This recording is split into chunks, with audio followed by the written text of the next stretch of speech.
တခါတလေမှာကို့အနားမှာရှိနေတဲ့တန်ဖိုးအရှိဆုံးလူကိုဆုံးရှုံးလိုက်ရမှနောင်တရတတ်ကြပါတယ်ဒီဇလန်တွေကလူငယ်ဟာလည်းသူ့ကိုအရန်ချစ်တဲ့ချစ်သူကတခြားတစ်ယောက်နဲ့လက်ထပ်လိုက်ပြီဆိုတဲ့သတင်းကိုပါတီပွဲတစ်ခုမှာကြားလိုက်ရတဲ့အခါမှာအကြီးအကျယ်နောင်တရသွားခဲ့ပါတယ်သူတကယ်တော့လွန်ခဲ့တဲ့3ရက်ကသူနဲ့လင်းရန်ဝင်းညံတို့ဟာလက်ထပ်ရမှာပါ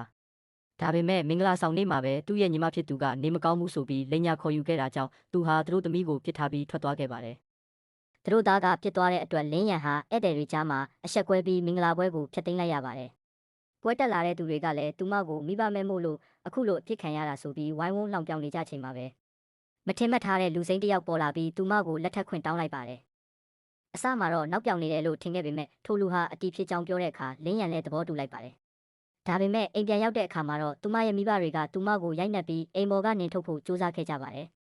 မိဘတွေနဲ့စကားများရင်းလင်းရန်လေကားပေါ်ကပြုတ်ကျလူနီးပါးဖြစ်ချိန်မှာခုနကလူဟာပြန်ပေါ်လာပြီးသူမကိုကယ်တင်ခဲ့ပါတယ်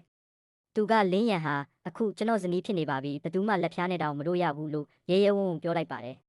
ထိုလူဟာနာမည်ကြီးမိသားစုတစ်ခုရဲ့အမွေဆက်ခံသူဖြစ်မှန်းသိသွားတဲ့အခါမှာတော့သူမရဲ့မိဘတွေဟာချက်ချင်းမျက်နှာပြောင်းပြီးဖားကြပါတော့တယ်ဒါပေမဲ့သူကတော့လင်းရန်ဟာကျွန်တော်ဇနီးဖြစ်ပြီးကျွန်တော်အိမ်ကပဲသူမရဲ့အိမ်မှာကျွန်တော်ပဲသူမကိုစောင့်ရှောက်သွားမယ်လို့ပြောပြီးသူမကိုခေါ်ထုတ်သွားခဲ့ပါတယ်ဇလန်းလေးကိုကြိုက်ရင် like follow လုပ်ခဲ့ပါ